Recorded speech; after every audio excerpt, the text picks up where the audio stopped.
Hey there, everyone. This is Ryan from the Coffee People Podcast. And I want you to know that I don't just host coffee podcasts, I also listen to them. One of our recent guests, James Harper, is the host of Filter Stories. I originally reached out to James because his show is one of my favorite podcasts to listen to. On Filter Stories, James does deep documentary-style dives into things like the history of or the science of coffee from an outsider's perspective. I'm not a science guy, but when James starts a new episode of Filter Stories by heading down the rabbit hole to explore how our perception of smell or taste can be changed by the environment or even the music we're listening to while we drink a cup of coffee, I'm enthralled. I've shared the links to Filter Stories in our podcast notes, but you can also search for Filter Stories on Apple or Spotify. You'll find the show there too. And I hope you listen, because you'll come away not just learning facts, but with an awareness of how you experience coffee. And because you can never listen to enough coffee podcasts, check out Filter Stories on your favorite podcast platform. Before we get started on the show today, I want to shout out the presenting sponsor, Roastar Coffee Packaging. We couldn't do this without them. You can find Roastar online at roastar.com.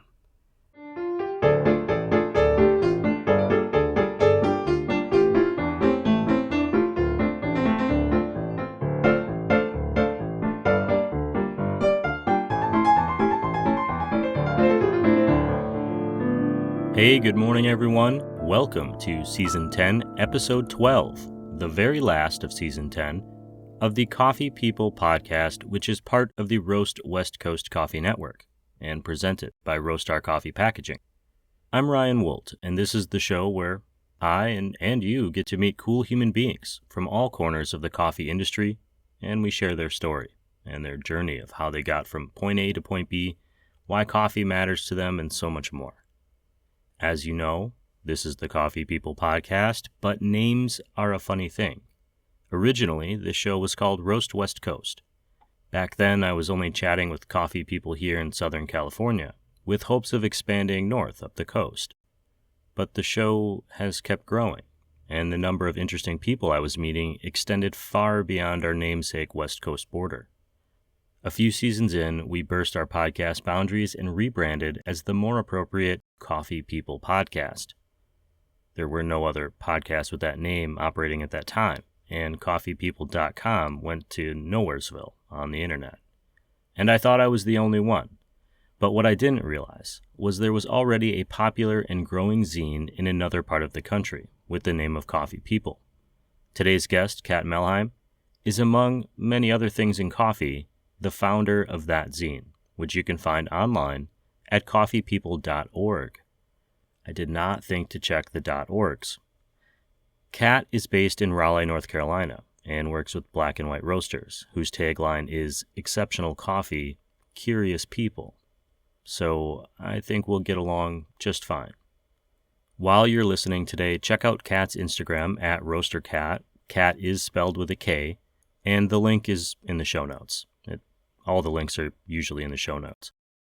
And while you're there, give this podcast a rating and review. We certainly appreciate it. Okay, I know that this is the last show of the season, which usually makes me a little melancholy, but I'm feeling good. It's going to be a good day. I just finished brewing up a cup of Ethiopia Yirgacheffe from our partners over at Ignite Coffee Company. It looks and smells quite lovely. I hope your coffee mug is full too, because it is time for another Coffee People podcast.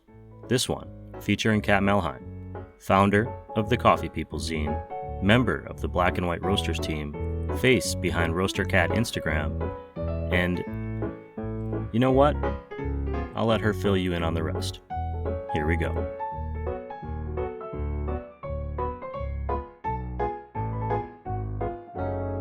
My name is Kat Melheim. I'm also known as Roaster Cat on Instagram and to a lesser degree YouTube, but I run kind of an educational platform on Instagram where I share behind the scenes things for roasters and at Coffee Origin when I go on trips and travel. I also run a magazine called Coffee People Zine, which is art and poetry and creativity by folks who work in and around the coffee industry. And I am roaster, content creator for Black and White Coffee Roasters here in Raleigh, North Carolina.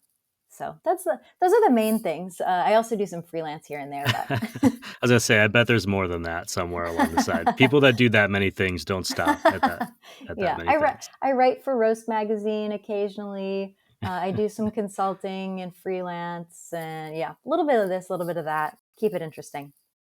I want to learn more about you today, but I want to start with something easy and kind of work my way into it. So, my first question is maybe the second most important one, which is, do you have a favorite Ninja Turtle or Muppet?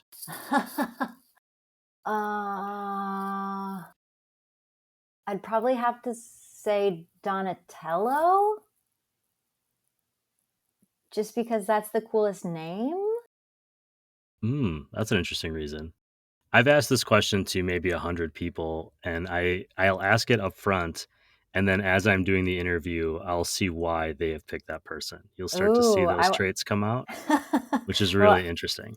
yeah, I'm excited. Well, I'm excited to hear your assessment of my psychological deep dive into early childhood. Well, I'll definitely let you know, maybe off air though. So I would love to get some backstory on you. Who are you? Did you have a first experience with coffee that kind of pushed you down this path you're on now?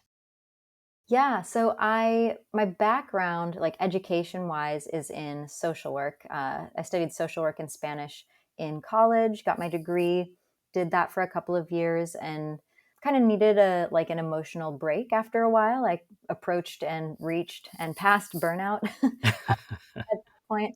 But yeah, my thought was to go back to school, get my master's degree in social work, and do more either capacity building or policy work or individual and group counseling. But I knew that having hit a place of burnout, I needed to take an emotional break. So I decided to get a job where I could leave work at work. It wasn't, high stakes. It was still with people. I love people, but where I didn't have to take on their emotional emotional struggles. So I got a job as a barista, and it was the perfect thing for me because I still got that degree of socialization. And yeah, people would come to me with their problem, which is that they were sleepy and undercaffeinated. I would solve it immediately. They would thank me and walk out the door. You're a social worker who got paid less. That's what it sounds like to me. True, true. That's it. So yeah, I was a barista for a couple of years, kind of worked my way through a couple different cafes and kind of up the ranks, I guess, into management positions, and realized that that wasn't exactly where I wanted to go. But at that point, I had really fallen in love with the coffee industry as a whole. I love to continue learning, and I love travel, and I love connecting with people, and opportunities for that are all over in the coffee industry. So I had realized that I wanted to stay in coffee, but not necessarily manage cafes. So I decided to get a job as a roaster. And I kind of found a place. I was living in Denver at the time. I found a shop that was a roastery as well, and got a barista job, but made it apparent that I was interested in learning. And I was there at the right place at the right time, and started learning how to roast. But previous to that, somewhere in between I suppose, in between my beginning barista career and when I became a roaster, the coffee scene, the community in Denver was like really popping off. There were so many amazing people we had throwdowns all the time. This was 2016, 17. I started in coffee in 2013.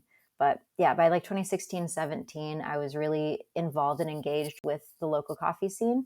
And that's when 2018 is when I started my Coffee People zine, my magazine. Yeah, I don't know. That's kind of a roundabout way to say I started as a barista. I got more involved. I continued in my career, and here we are. Yeah. Well, but now you do so much more than, I don't want to say just roasting, because roasting is in of itself a noble pursuit, but you have this wide scope of things that you're doing. creatively as well as continuing to be in coffee. It sounds like you took a barista interlude and never went back. Am I misunderstanding that? There's That no is social work? 100% accurate. Okay. 100% accurate. Once you're kind of in it and you're going down that path, when did you realize that you weren't going back? Because I feel like you had already put in the time and the effort and the struggle to become a social worker. You had gone through that burnout phase. Did you have to talk yourself into it, or did you just kind of know and it just took time to accept it? Well, maybe a little bit of both, because part of the reason I got my undergraduate degree in social work is because in order to become a licensed clinical social worker, you only need one additional year of grad school in order to become certified. And Hmm. instead of like in psychology, you need 2 years minimum, sometimes 4, sometimes 6 years to become licensed psychologist.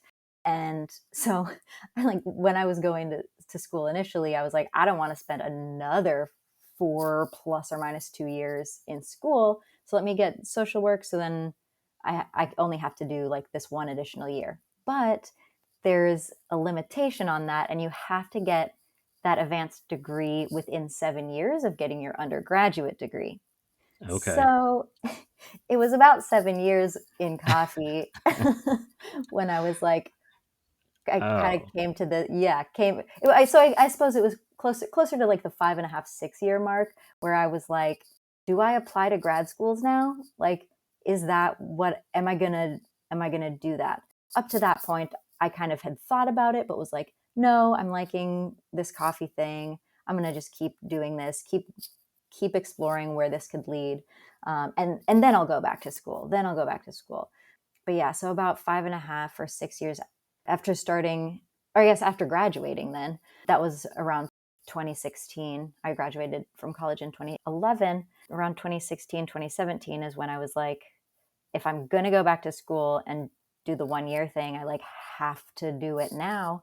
And I just decided not to, that coffee was something worth pursuing and a career path that I was really enjoying. And I saw so many different ways that career kind of branched into different paths that were all really interesting and exciting for me. So I find it I still, the further away that I get from this moment in my own life, I find it mind bending that we ask young people to decide on their future and not just decide, but invest so heavily into that yeah, future at that yeah, age, whatever age it is. it's wild. Yeah, I thought about taking a gap year between high school and college, but at that point, I think it wasn't as common as it might be now. It also wasn't as common then to just not go to college. Like in my kind of growing up, it was like if you got good grades, you go to college. Or like if you got good grades and you're smartish, at least a little bit smart, you go to college. It was like a no brainer. And I really wish that I had done more. I wish I had been more mature to do more introspection, to be like, maybe this isn't the right choice for me. But Sure. yeah, Logistics come into it too. I mean, you mentioned like you chose social work kind of specifically because it was only one more year as opposed to multiple years, which could be for your how much you're enjoying it, could be financial, could be a number of reasons. I had a very specific conversation with a counselor once who said, if you stay for 3 semesters, you can get a teaching degree. If you stay for 1 semester, you can get a degree in religious studies. And I said, that one, because I don't have any money left. Like, let's do that and go from there. One of the ways you saw coffee expanding out in front of you was creatively. You mentioned it just a minute ago, the Coffee People Zine. It's the reason I reached out to you. The show is called Coffee People, so people keep asking me, have you met Kat? She is Coffee People Scene. And I said, no, I have not. What made you think that there was something, an audience out there that wanted some sort of coffee and creative thing put together, or did you care? What was your motivation for starting that? You know what? I should back up and say, let's give people a quick primer. What is the Coffee People Zine? What yeah, might we find in it? And then I'll yeah, ask you about your yeah. motivation. For sure. So, Coffee People Zine is a celebration of the creativity of the coffee community, but basically it's a print publication that has art and poetry, photography, short stories, articles, drawings, doodles, paintings by people who work in and around coffee. So it's primarily a physical book. It's really more of an art journal at this point than a zine. The first one and the second one were stapled together, but now it's like perfect bound. It has a spine. It has like a soft touch lamination on the cover to give it a really great sensory feel. And it's around 100 pages, give or take. So it's a pretty substantial little book there. Yeah, that's kind of the what it is at its essence. So people send me their artwork, whether they're baristas or roasters or other folks who work in coffee, and then I publish it once every 4 months is the cadence right now. Sure.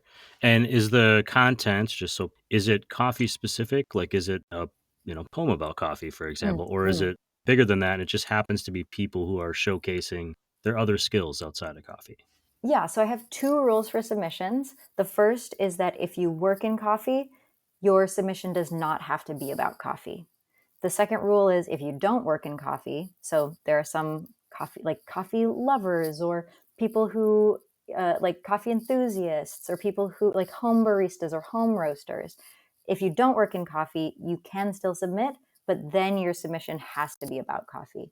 So it really is more, and from the get go, the purpose of it was to kind of break out of the coffee bubble that we all operate in. The inspiration for it that kind of answers your first question of like, did I know that there was an audience for it? No, absolutely not. In fact, I have very rarely ever stopped to think, who is the audience? It's way more about whose art can I publish? Whose work can I push out there? Probably to, you know, the detriment of the success of the project as a business, because I'm not thinking about my customers. I'm thinking about the people who want to be involved. I've taken times to think about the audience, but yeah, even from the beginning, it was it wasn't about who can I sell this to. It was about whose work can I share with more people. So yeah, Did you have your own work that you were also trying to share, or was the creation of the zine itself the work you were sharing? definitely the second thing. I have occasionally, maybe four times in the 23 issues that I've published, maybe four times published my own work, but I really started it as a way to open blank pages for other people, primarily people whose work I really loved and wanted to see, wanted to have, in my hands. I've been asked that a number of times because I do art. I do photography. I do abstract expressionism painting. I do oil painting. I do collage. Like I do a bunch of random art stuff. But yeah, I don't know. It doesn't feel. I didn't create a space for myself, so it feels a little weird to put my work out there. Usually when I do, it's because I like have an odd number of pages and like as I'm about to send it to the printer, I'm like, oh crap, I need one more page of something, and I'll like throw something together real quick. For anyone listening not familiar, when you are designing things like booklets, there is a certain amount of pages you need to have to actually print and make that spine the right way and have the number of the pages lay out the way you want. Multiples of 16 is what I'm on. You can do multiples of 4, but then sometimes if it's like an off multiple of 4 and not a multiple of 16, then it costs more to get it printed. So yeah, it's publishing is a weird world. It really is. Actually, I find it really fascinating that you are continuing to do this print specific medium because it's something that less and less people are doing, and less places are even offering as a way to service. Finding people that will print on scale has probably become more challenging over time, I would imagine, from the look on your Yep, face. you're not wrong. Do you find that the more you create the more you put this product out in the world, the more creative people in coffee come forth and say they were inspired by it? Or is this kind of taking inspiration from that and sharing it with the rest of the world? I would say probably, well, maybe a little bit of both. I've heard from people on both sides of that. I don't want to even call it an aisle. I've heard from people both sides of that opinion, I guess. I definitely, especially going to in-person events again, like I was at SCA Expo in Chicago just a couple of weeks ago, and like so many people came up to me and said that it was an inspiration to them, either reading through the zine or seeing their work published for sometimes the first time, inspired them to continue doing their artwork. I've heard that a couple of times from a number of people, like, I didn't think my artwork was worth anything, and then you published it, and now I'm inspired to continue working, which always feels super super special because, yeah, I think the more art there is in the world, the better. Yeah, I couldn't agree more. I've had a few people say they started their coffee business because they've listened to this show, and my immediate reaction is no, no, no, no, no. No, Like, don't. Yeah. think it That's not through. what I Like, wanted for you. yeah, think it through before you go all the way. But that's just me. Maybe a little Midwestern fear of pushing someone down the wrong path. I hear that. How is this work, and connecting with people that in coffee that aren't necessarily working with you through coffee? How has it changed your perspective, if at all, of the industry as a whole? Oh man, it every single time that I get to the point of publication where I'm going through the submissions and looking at the work people have sent in to me, like it reignites a fire within me that I both in like people in the coffee industry, but also just like people and our capacity for creativity. Yeah, each issue I cry probably, and I'm not a crier. I am not. I'm also from the Midwest, so I have that stoic, like Nordic, like don't let your emotions show. But yeah, I cry probably at least 3 times each time I'm looking through submissions, and I get between, I don't know, usually 40 and 60, 70, 80 at the top number submissions each issue. So, but 3 times is like the minimum, where I'll just like see a piece of work that just like really, really fucking hits me. I'll read a poem or a short story that's just absolutely remarkable, and I'm like, how did people think of this? People are so creative. Yeah, each time that I'm going through that part of the publication process is, I'm just like, people are amazing. Coffee people are so creative. There was a time before social media where we didn't necessarily realize how many creative people were out there in the world. So people who were doing creative things wherever they might have been, they only saw so many other people doing that. They couldn't get inspired as much by other people unless they went looking for resources. Now, every single day, my feed is blowing up with somebody who's doing something amazing, which just simultaneously helps me think, oh, I should do this thing, or it makes me go, I should do that thing. But it also makes me go, oh, there are so many more creative people. Is my thing really valid? It's become a form of self-editing almost. Yeah, yeah, Of, am I really passionate enough about this thing to give it as much attention as it's going to need totally. to stand Yeah, out if that's what my goal is, yeah.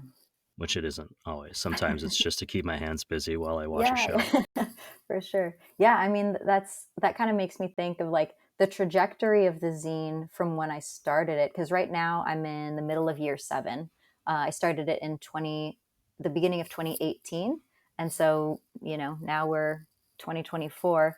We've gone through a pandemic and the aftermath and all that, but the even in these 7 years, the ability of people to create work of different media. I mean, because now video, in 2017, 2018, like phones, unless you got the newest iPhone, you couldn't make videos because the files were too big, and like the apps didn't exist to edit videos like you can now, just in a couple swipes.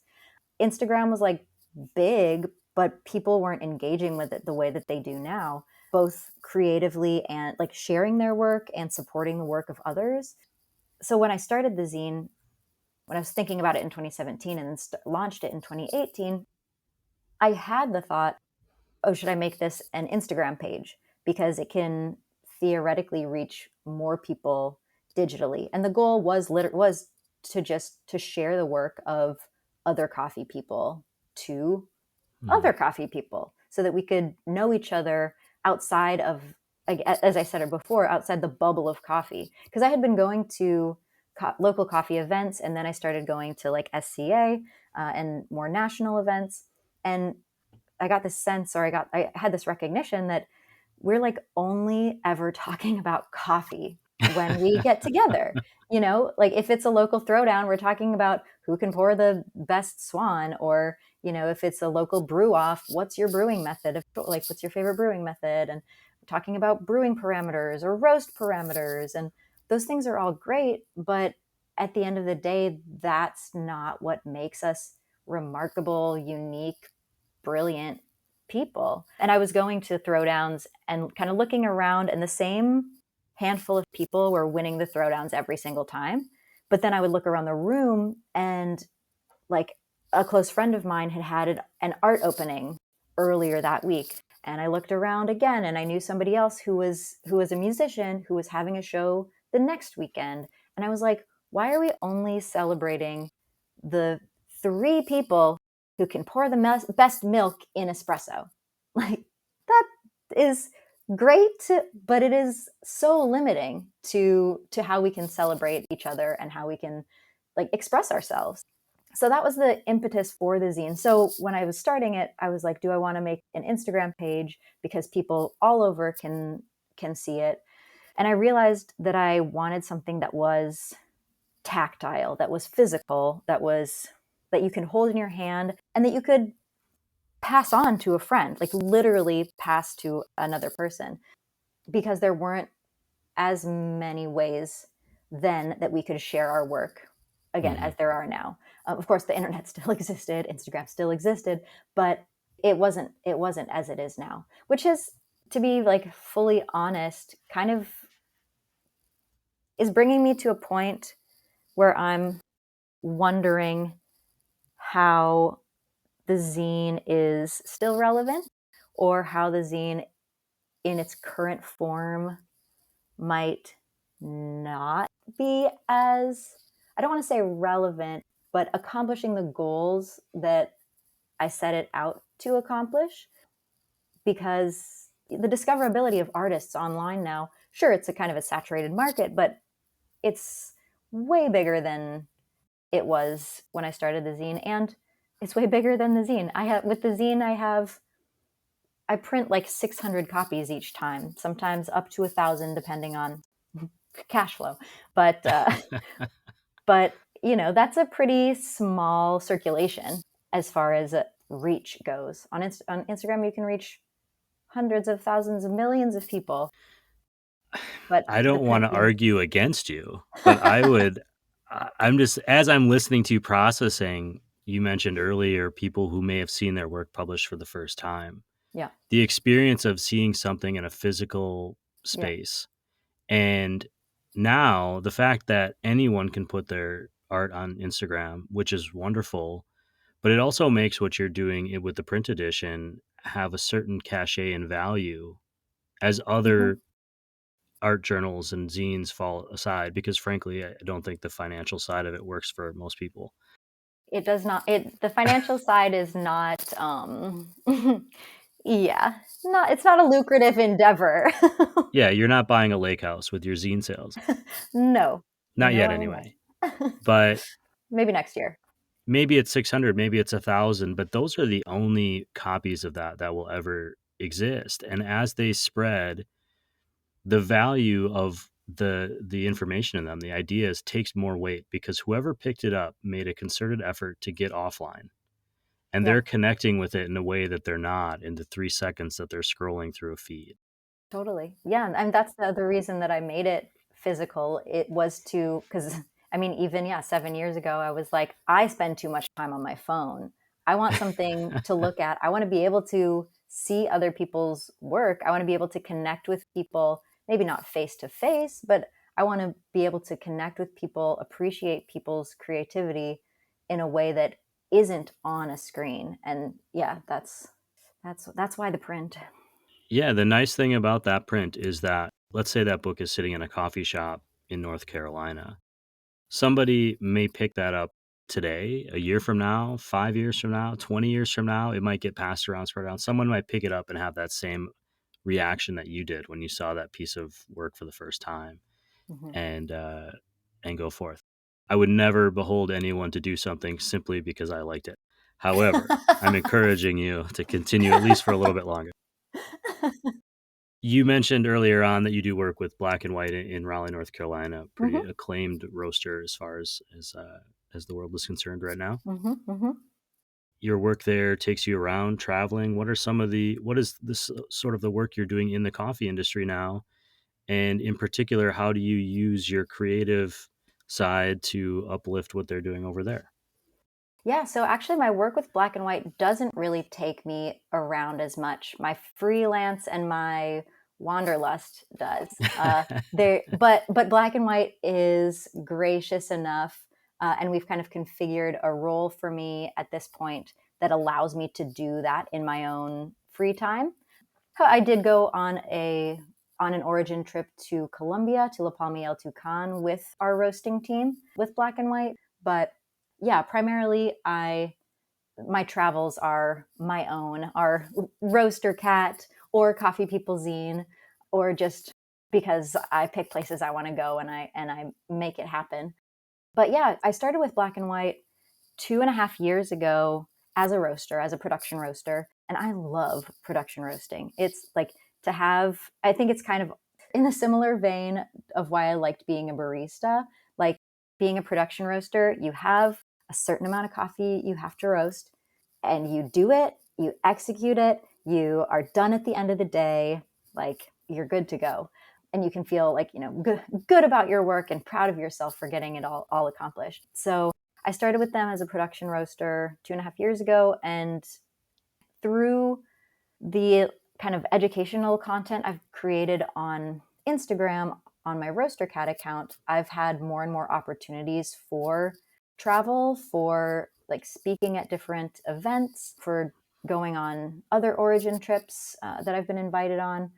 And it kind of came to a point where you can't be a production roaster and be gone half the time because someone needs to be standing in front of the machine and pushing the buttons and loading the green and everything. So it's probably 8 or 9 months ago now, I transitioned away from the like daily roasting team at Black and White and onto the content, marketing, creative side, which has been it's I'm so sad to not be roasting every day because I do love production roasting, but it has been a really great opportunity for me to explore other creative sides of work that I like to do. So one of the main things is I've learned how to use a Fujifilm. It's a digital camera, but I've learned how to become a better photographer and videographer through my work at Black and White. I've kind of flexed different communications muscles and learned different ways of communicating things online and to different audiences, because with Roaster Cat and everything I do there, it's pretty exclusively education and very driven by whatever comes across my like whatever comes in front of me and whatever catches my attention. I'm like, "Ooh, look at this cool thing," or "I'm cleaning the roaster today. Here's the tools that I'm using." I'm pretty proficient at that type of kind of like shooting from the hip, off the cuff kind of content. So my work with Black and White being part of the content and marketing team has stretched me to figure out ways to plan ahead, to work with other people, to pitch ideas, to take the ideas other people have and find ways to execute them, to sell a product and not just, or at least educate about a product rather than just whatever the heck I feel in the moment is cool, like is interesting to me, and maybe would also be interesting to other people. Thinking about Yeah. the customer. Yeah. Yeah. You have a quick video that I saw that when I was scrolling through your feed where you are at a farm and someone's videotaping you explaining the difference between washed honey, uh, Yep. natural processing. And I thought in 15 seconds, I have understood that concept better than I'm going to share that with everyone who's listening. Yeah. Yes. Better than I have in dozens of conversations because I'm not naturally coffee intuitive or Mm-hmm. coffee Mm-hmm. intelligent.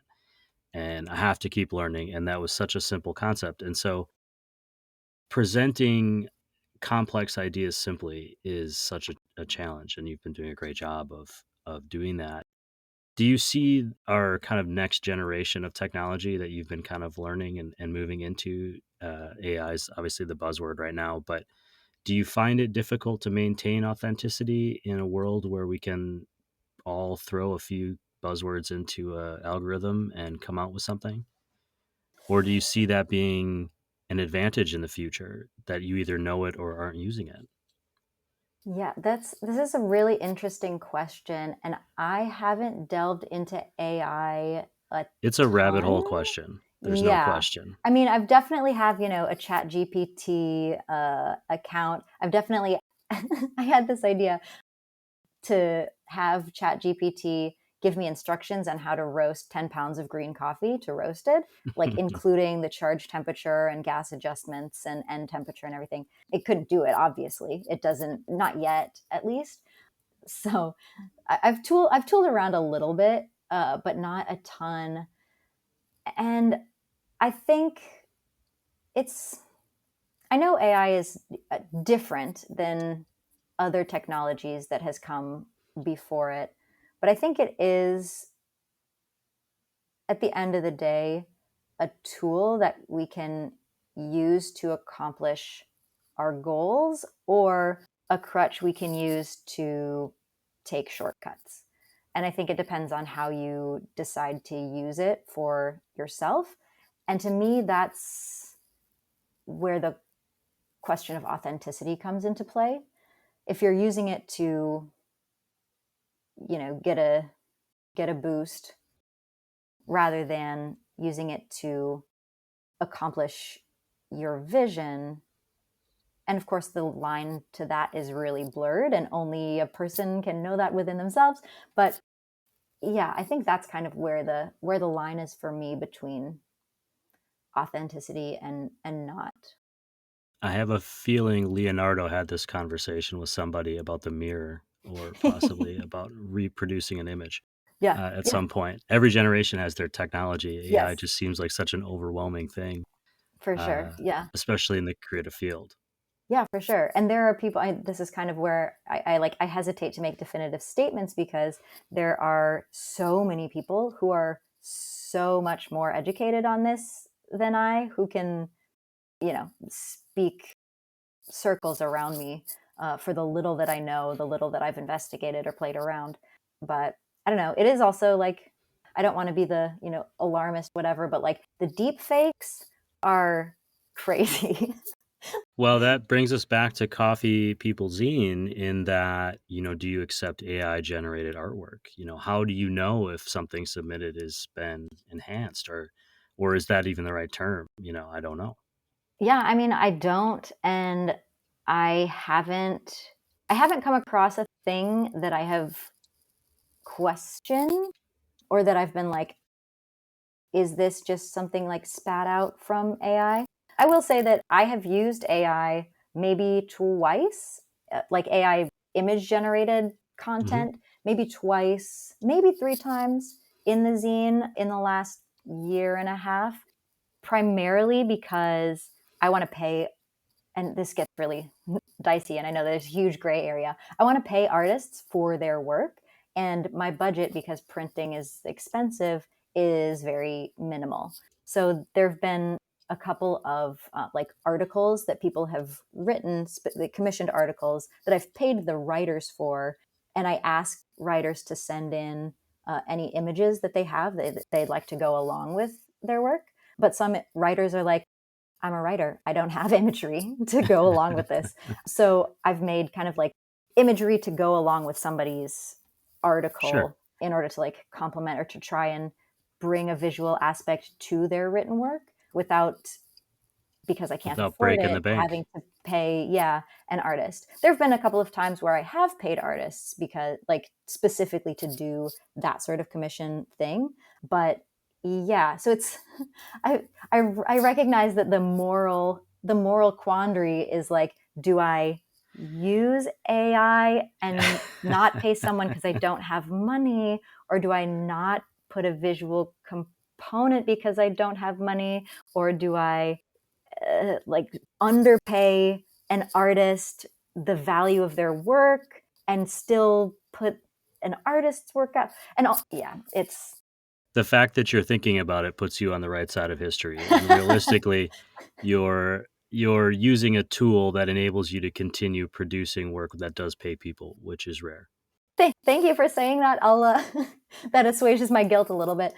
I will say that, yeah, I did that maybe 2 or 3 times, and I was like somewhat satisfied with the results, but there is still like a little bit of a dissonance Mhm. deep within me, such that I will very likely not be doing it again. It's like enough of a gray area that I'm like, I'll just like figure something else out if that situation comes up again. We've talked just a little bit about travel, and obviously it's important to you in your personal life outside of coffee. I'm wondering, what is it that is special about travel for you? What do you take away from those experiences that motivates you or inspires you? I've always loved to travel. For me, as a baseline, I'll wax poetic about it in a second, but as a baseline, it just like excites me. Like I get good feelings when I'm in new places, surrounded by new people, like observing new situations and having new experiences. It just makes me feel good, like as an emotional experience. But that as kind of my baseline or my visceral motivator for travel. On top of that, it's getting to see and experience different ways of life. And maybe this kind of like, I haven't thought about it in this way. Maybe it relates to creativity, because when you're put in new situations, you have to think in different ways. And creativity at its core is really just different ways of thinking, or thinking in the same way in new contexts, or, putting different ideas together. Yeah, I don't know. Meeting people who have had different life experiences, different cultures, different languages, different foods. Also, I love to eat. I mean, as a coffee person, like sensory food and beverage is real high on my enjoyment list. So getting to have different foods and drink is really fun. Yeah, I don't know. It's the people and the experiences that open my eyes and mind to new ways of thinking, for me, is the kind of most important aspect of travel. Did you grow up traveling, or was it something that started as you were older? I did grow up traveling. My family has pretty much traveled since I was very, very, very young. And it's something that my parents were very intentional to encourage and like create a life where we did travel a good deal. Most of it was within the US, but we also traveled internationally. I grew up going on family vacations, traveling with my family. I still travel with my family. That my mom, dad, and brother, the four of us will still go on family vacations. Even last summer, we went on a trip, and yeah, I grew up doing it. We still do it. I think my parents' purpose for encouraging travel at a young age was really to open our minds to new things, new ways, and prioritize spending money and time on experiences rather than on material possessions. And yeah, that's carried through with me into adulthood. We're already coming up on 45 minutes. I could keep asking you questions and I'm sure get wonderful answers, but I don't want to steal your whole day. So I want to make sure I get to a few key components to end up our conversation. Yeah. And one thing that I've been wondering is just as you've been going through this process from uh, taking into account you have travel, you have your social work career, which led into another career that accidentally fell into another career almost. Do you have any sort of advice that you've taken from that time that you think has been such a value add to your life that you'd like to share? Hmm. That's a great question. This is advice, maybe that it's advice that I have to keep reminding myself of, but and it's advice that works for me in the way that my brain works, in the way that I experience the world. But really, it's just don't get too far ahead of yourself. I occasionally struggle with worrying about the future and anxiety and those lovely things. But when I kind of look back, I couldn't have anticipated that I would end up where I am now. And I'm not the kind of person who can set one singular goal and be in like locked in pursuit of that one goal. I'm much more like, ooh, this thing looks cool over here. Let me go try that. Oh, and now that thing over there, that looks interesting. I'm going to go see what that's about. So maybe more than don't get too far ahead of yourself is like know thyself. If you're a kind of person who has the ability to like lock focus on something and pursue it, great, cool, do it and let yourself do it. If you're the kind of person who makes things up as you go and it often works out, go for that and see see what happens. I'm definitely much more of the second category. Though I will say that maybe a year and a half ago or 2 years ago, I've always, as we've established, loved to travel. And since I started in coffee, have loved coffee. But a couple of years ago, I kind of made an intentional like note in my mind that like I want to travel for coffee as much as possible. Is there a way that I can make that happen? And at this point, I can say I've been like successful at accomplishing that goal. I have like multiple trips planned coming up. I'm going to be leading a trip or maybe multiple to origin countries later this year and possibly further into the future. And yeah, have found a way to, through my bopping and weaving and seeing that this thing was cool over here and that thing was cool over there, found a way to where I wanted to be, I guess. I call that bopping and weaving creative raccooning because you see Oh, something shiny and you have to have it. And then I while you're holding love on to it, that. you see something else shiny and you have to have that too. But you That's don't want so to drop great. the first thing yet. Uh, I think you also just had like a $1 billion idea, which is a travel agency specifically for taking people on coffee trips. And not even coffee industry people, just like normal people. I'm working on some things. I'm working on some Oh, things. did I? Yeah, there we go. All right, put my name on the list. I'm ready to go.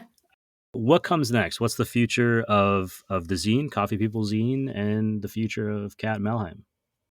Yeah, the future, the future. Well, as I said, I'm working on some trips to coffee producing regions. There are a couple that I'm working on, one that's about to launch that I've released some information for. So if anybody listening wants to come with me to Colombia, October 9th through 15th, keep your eyes peeled on my Roaster Cat Instagram for information about that.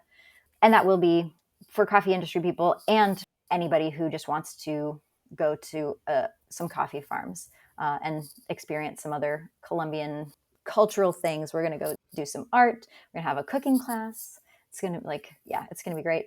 But yeah, more travel. What else can I say? I've got a couple of things plotting and planning behind the scenes. Well, hopefully you'll share them here when at some point. Yes, absolutely. Yeah, I'll come on. I'll come back anytime.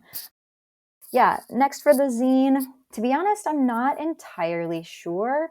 this year, the first issue was released, which the theme is past. The next issue will be, the theme will be present, and that'll come out in July. So if anybody who's listening wants to submit artwork, it's all open submissions. You do get paid a small amount, depending on sponsorships and how many submissions. It's between like $20 and $40. So it's not a lot, but you get a free zine, you get $20 to $40 to spend on art supplies, or to take yourself out to dinner, or to, I don't know, buy your mom a bouquet of flowers this Sunday, or whatever you want to do.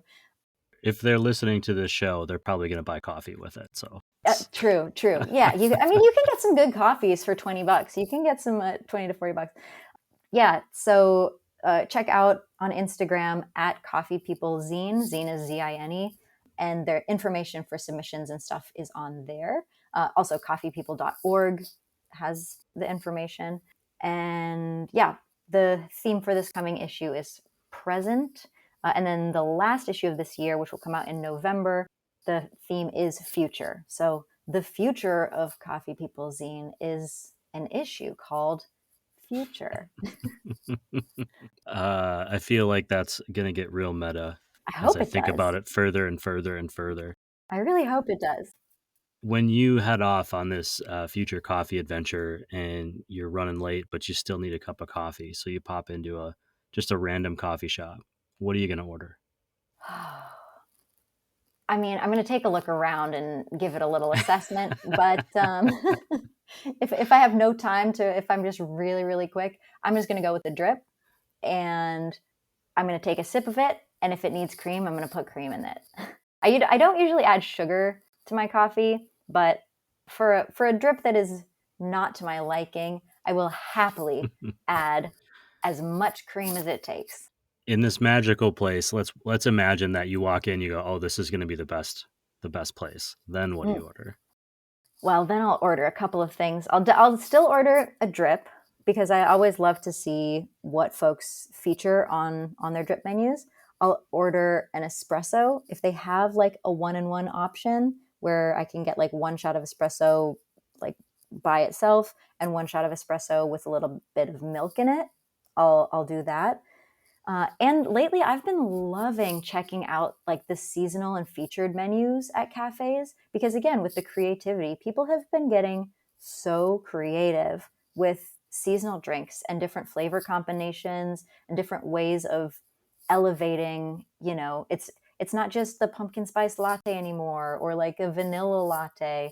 Like there are so many absolutely incredibly creative and delicious seasonal or special drinks. So yeah, if I'm going into a new place and I'm like, this place is going to be good, I'll get a drip, I'll get an espresso with and or without milk, and I'll get something with flair.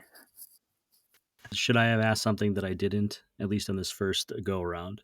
No, we can listen to it and have a second go. No, this was very thorough, and also like different than other interviews that I've had. I feel like we got to different things that I haven't covered in other interviews. So this was really fun. Oh, that's good. I'm glad. I'm not really great at my job, so that's probably part of it. I just kind of wander around as I see fit. That means you're the best at your. It's the raccooning, creative raccooning. Absolutely, Perfect. It's the perfect combination of being creative and not worrying about how much money you're making because you've lived without it long enough. Yep. You got to get creative in those situations. 100%. Absolutely. Kat, I really appreciate you taking the time to come on the show and chat with me, share some of your story, and I really look forward to seeing what comes next in that future issue and catching up on my back issues of Coffee People and chatting again someday. Yeah, same. Thank you so much for having me. This has been a pleasure.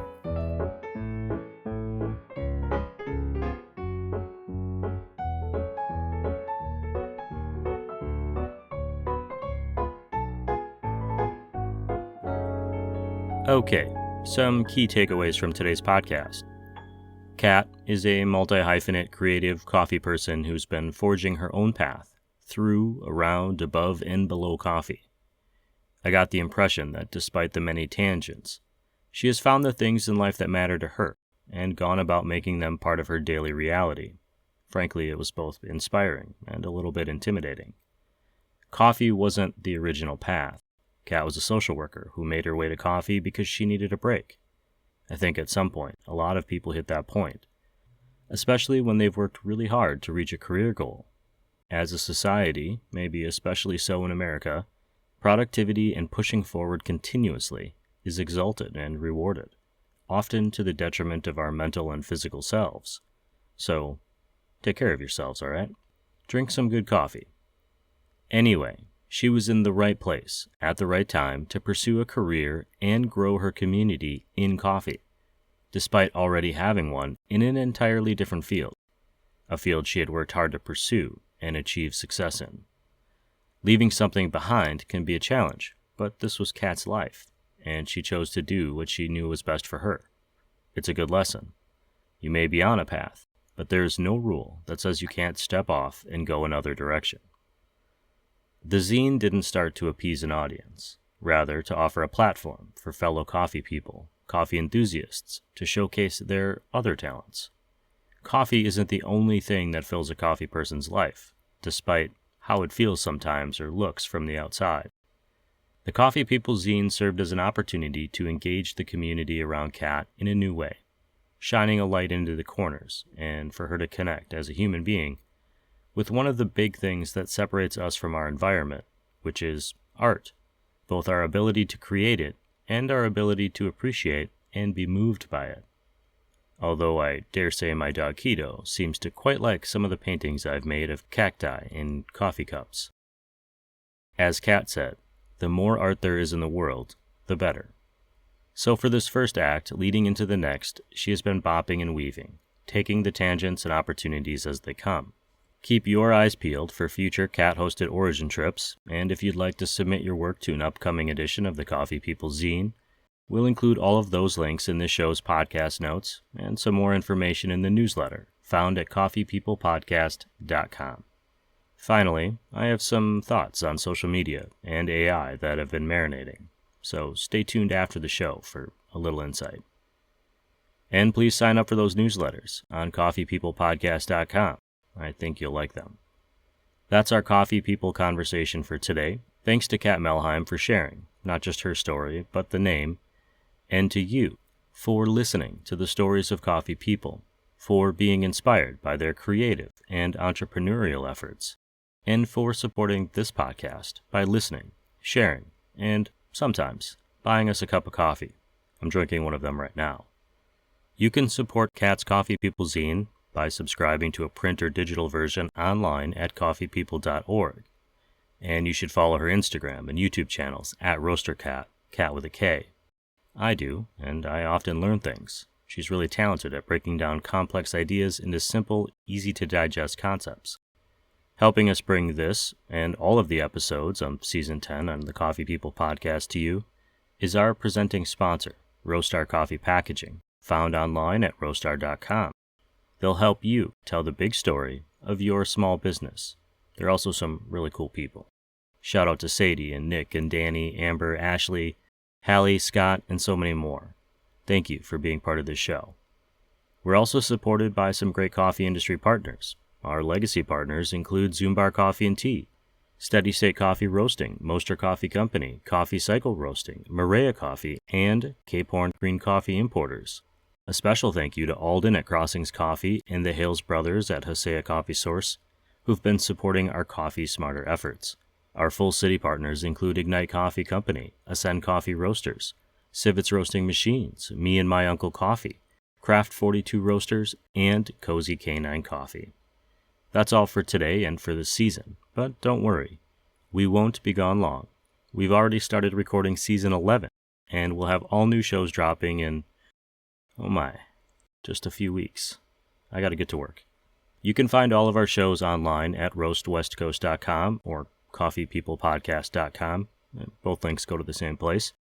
Thank you to all of the Season 10 guests, including today's guest, Kat Melheim of the Coffee People zine, Hannah Noakes of Tequani Design, Daniel Cernianto, founder of The Bossy Tamper, Richard Messino of Mamu Coffee, Aaron Nenau at Ascend Roasters, Dennis Garcini and Shane Himmelman, the founders of Waffy Coffee, Ricardo Lopez, founder of Bellwether, David Kiln, children's book author and co-founder of Kiln Coffee in Grand Junction, Heather Kelly and Miranda Caldwell of the Coffee MBA, and now their own offerings, Brandon Seabrook Nelson of Bridge City Coffee in South Carolina, James Harper of Filter Stories, and everyone else who I met, spent a little time with, shared a coffee or perhaps a beer with at Coffee Fest in New York and this year's Specialty Coffee Association Expo in Chicago, Illinois. You've all become part of my coffee community, and I couldn't be more thrilled that I'm even allowed to be part of it, even a little bit. Looking back, what a great season. This show, the Coffee People Podcast, is part of the Roast West Coast Coffee Network. This episode has been written, produced, researched, and recorded by me, Ryan Woldt. I hope this episode has found you happy, healthy, and with at least a thread of sanity left, enabling you to make it through the day. Always tip your baristas, and be sure to drink good coffee.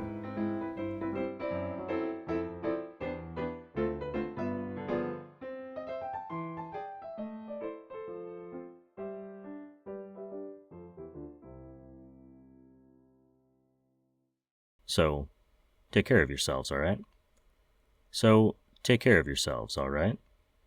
All right? All right?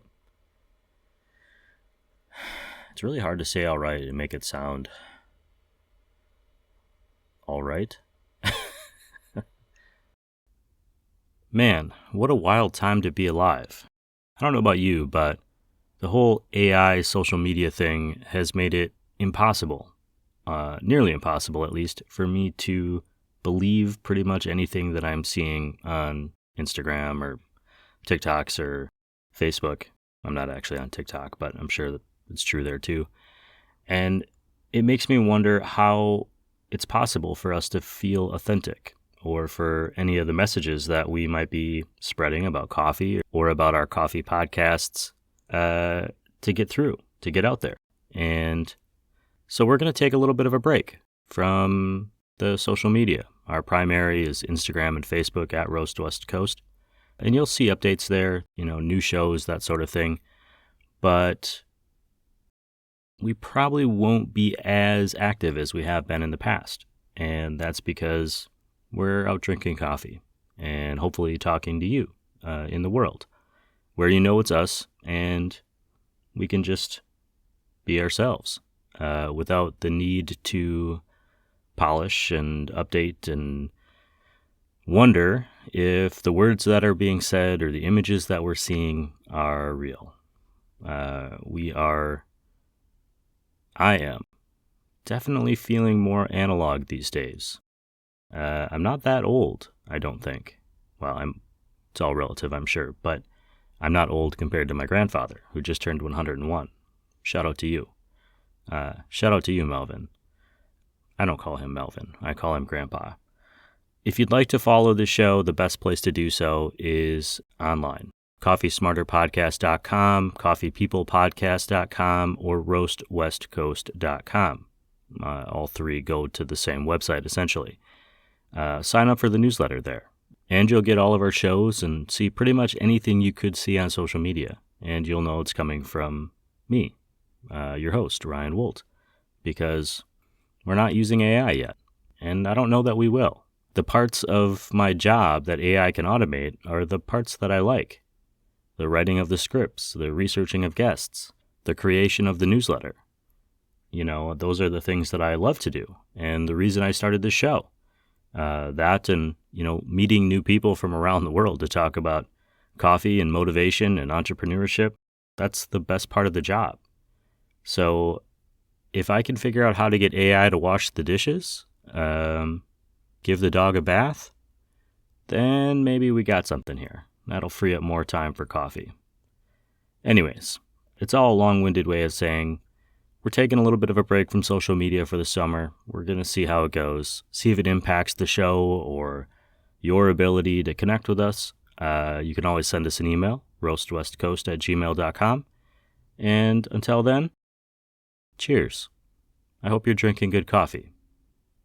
And tip your baristas. Don't forget to do that. So yeah, please tip your baristas and drink good coffee. We'll see you soon. If you are in the early stages of your coffee journey, we want to support you. Check out the Coffee Smarter Education podcasts. Coffee Smarter is designed to enable coffee drinkers to brew a better cup of coffee at home. And Coffee Smarter Pro covers industry-specific topics for baristas, roasters, shop owners, and aspiring coffee professionals. You'll find both shows on your favorite podcast platforms or on our website at coffeesmarterpodcast.com.